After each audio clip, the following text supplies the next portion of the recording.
Salut Samy, bienvenue sur Bancast. Comment vas-tu ? Salut Delphine, écoute, je vais très bien et merci de m'avoir accueilli chez Bancast. Et merci d'avoir accepté l'invitation.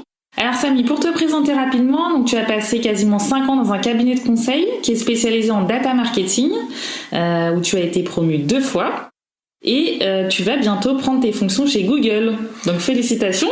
Merci, exactement. J'étais jusqu'à présent manager dans un cabinet de conseil spécialisé dans toutes les technologies qu'on peut avoir pour mieux connaître les audiences, mieux agir sur son marketing digital, mieux cibler dans le cadre de la publicité notamment.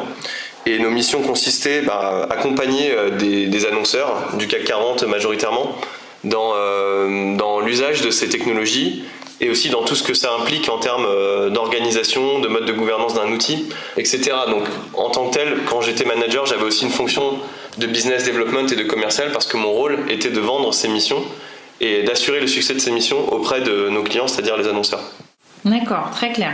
Aujourd'hui, donc, tu vas nous raconter une de des réussites justement dans ce cabinet. Une réussite dont tu es fier. Donc une histoire où tu as non seulement trouvé un client, mais tu as aussi réussi à le sécuriser et à augmenter le chiffre d'affaires, donc la valeur du deal, les années suivantes. Alors j'en suis fier, je tiens à préciser que c'est un travail d'équipe avant tout. Quand on est commercial, a fortiori dans la boîte dans laquelle j'étais, on travaille avec un pool d'experts, avec éventuellement d'autres commerciaux, d'autres managers qui sont là pour nous aider à bien comprendre déjà le besoin d'un client. Donc plutôt que de vendre une technologie ou un produit standard, on va vraiment faire du sur-mesure et essayer de comprendre le besoin spécifique d'un client pour apporter la réponse la plus spécifique possible, avec le plus de vécu et le plus d'expérience par rapport à leurs problématiques. Ce client, c'était dans quel secteur ? C'était dans le secteur de la banque. Il y avait un enjeu parce que tu as gagné cette mission, mais pour une durée de 3 mois. Et ensuite, l'enjeu, c'était de sécuriser le client pour renouveler le contrat pour toute l'année. Dans mon secteur, effectivement, on n'a pas des contrats qui se signent en plusieurs années, sauf cas exceptionnels.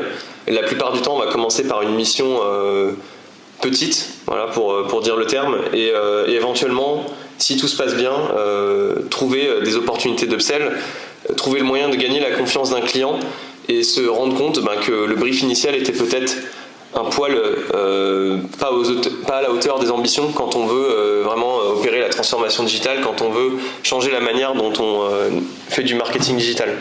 Donc dans ce cas-là, on avait commencé sur une mission de 3 mois parce que c'était le brief du client et qui n'avait pas forcément donné la possibilité d'aller plus loin après ça.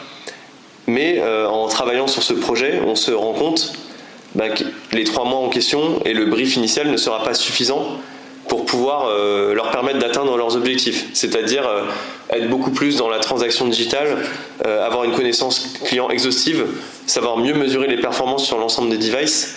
Donc ça, c'était quelque chose qui était fondamental pour eux. Et évidemment, en 3 mois, on ne peut pas couvrir l'ensemble de ce spectre. Donc il fallait que nous, on apporte la preuve que il fallait davantage travailler en profondeur sur ces sujets et surtout qu'on soit le plus pertinent possible parce que notre objectif, c'est que le client soit satisfait et qu'il se rende compte de la valeur ajoutée de ce qu'on propose. Alors, dans le cas de votre organisation, donc c'est à la fois toi qui as fait la vente en équipe et qui a aussi suivi le client, donc avec ce rôle d'account manager. Et alors, il y a un concept intéressant dont tu m'as parlé lorsqu'on a préparé cette interview qui est l'extra mile. Exactement, l'extra mile. Ça, c'est un petit type, on va dire, qui n'est pas non plus méconnu, mais qui souvent peut être mal utilisé. Ce qu'on appelle l'extra mile dans le jargon commercial, c'est le fait de produire un petit peu plus, de délivrer un petit peu plus que ce qu'on avait vendu initialement. Avec l'objectif, déjà, de servir nos intérêts, de faire en sorte que la mission soit réellement un succès, et aussi de montrer au client qu'on est digne de confiance, qu'on peut lui apporter la valeur ajoutée au-delà de ce qu'on avait proposé au départ et que ça puisse servir d'appel pour un travail dans la durée. Je vais donner un exemple concret.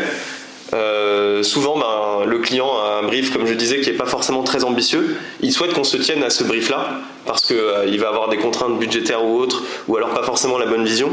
Et nous, de notre côté, on n'a pas d'autre choix à ce moment-là que de se tenir au brief, de faire ce qu'on appelle du design to cost. Et une fois qu'on est dans cette optique-là, on se dit qu'il y a quand même des choses qui sont essentielles mais qui ne sont pas dans le brief pour que la mission soit en réalité un succès.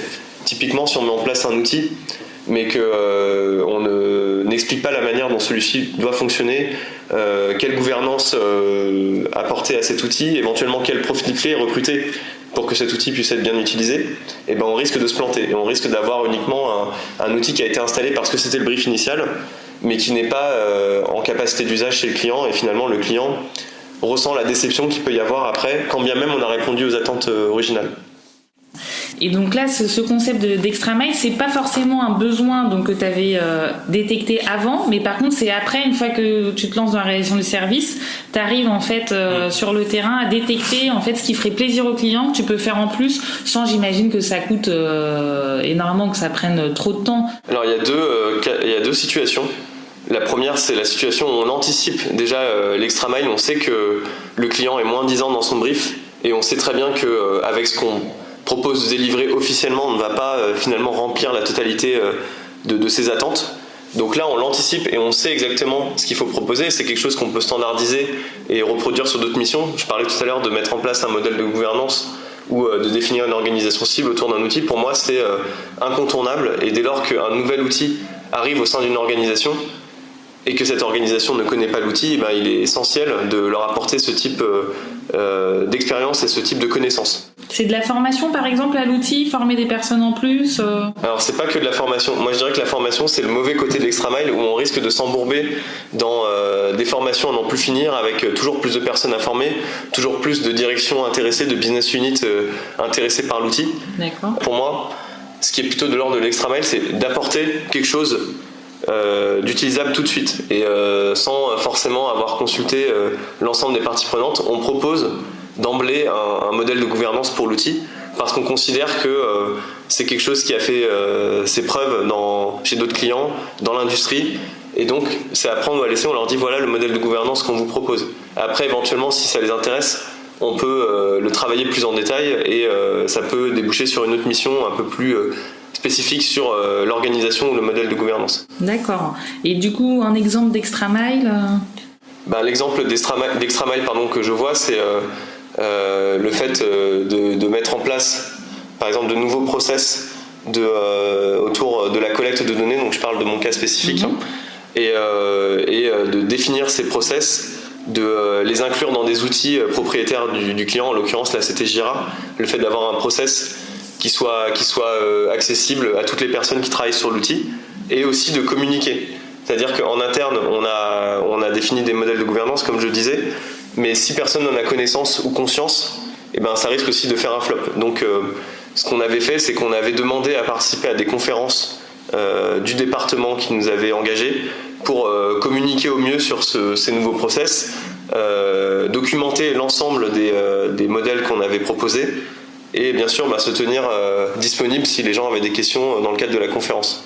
Mais l'effet de com avait aussi pour importance de rendre connue notre initiative, et de faire en sorte que les gens adoptent plus vite aussi ces modes de gouvernance. Et donc plus il y a d'adoption rapide, pour en revenir au sujet initial, plus le donneur de mission est content et satisfait, et plus il va se projeter avec nous en se disant que la valeur ajoutée est réelle, et qu'on n'est pas uniquement dans la théorie et dans la mise en place d'un outil. D'accord. Bon super, merci pour ces tips, et tout ça t'a permis donc au-delà de sécuriser le client, de renouveler la mission, et de faire de l'upsell donc à hauteur de 30%. Donc c'est vraiment. Ouais. Alors pour préciser ce KPI, on a donc commencé avec une mission courte de 3 mois qui, lors de la première année de la collaboration, a débouché sur une année complète d'accompagnement. Donc c'était un client nouveau à l'époque. L'année N, c'était la première année où on a travaillé avec eux. Et donc le management nous a dit pour l'année N+1, il va falloir au moins réitérer ses performances. Avec bien sûr, on le sait, le risque que ce client soit un client éphémère et qu'on ne travaille plus avec lui par la suite.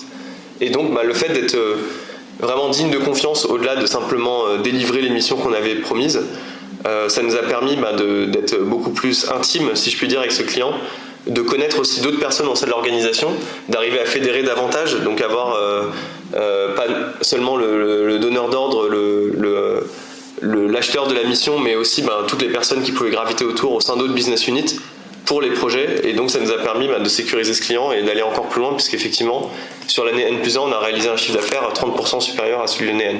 En vendant d'autres missions? Alors je dirais que c'est plutôt la continuité des missions. D'accord. Parce que comme je le disais, le brief initial était peut-être un peu sous-dimensionné, et il fallait qu'on continue le travail en profondeur. Après, effectivement, il y a eu d'autres missions qui se sont greffées, qui étaient toujours liées à la première mission cadre, qui était améliorer la mesure des performances. Mais il y a eu d'autres projets qui ont impliqué d'autres personnes autour, par exemple, de la mise en place de reporting, autour de la fiabilisation de la donnée collectée et de sa qualité, autour de la gouvernance des outils, autour de la mise en place de nouveaux outils aussi pour mieux communiquer sur le site et sur l'application mobile. Donc tout ça est lié finalement, mais le fait d'entrer par une porte et de faire ses preuves nous a permis effectivement d'en ouvrir d'autres. Ok. Bah écoute, c'est vraiment super intéressant. Merci beaucoup Samy pour ce partage. Avec plaisir. Et puis à très bientôt sur Braincast. À bientôt.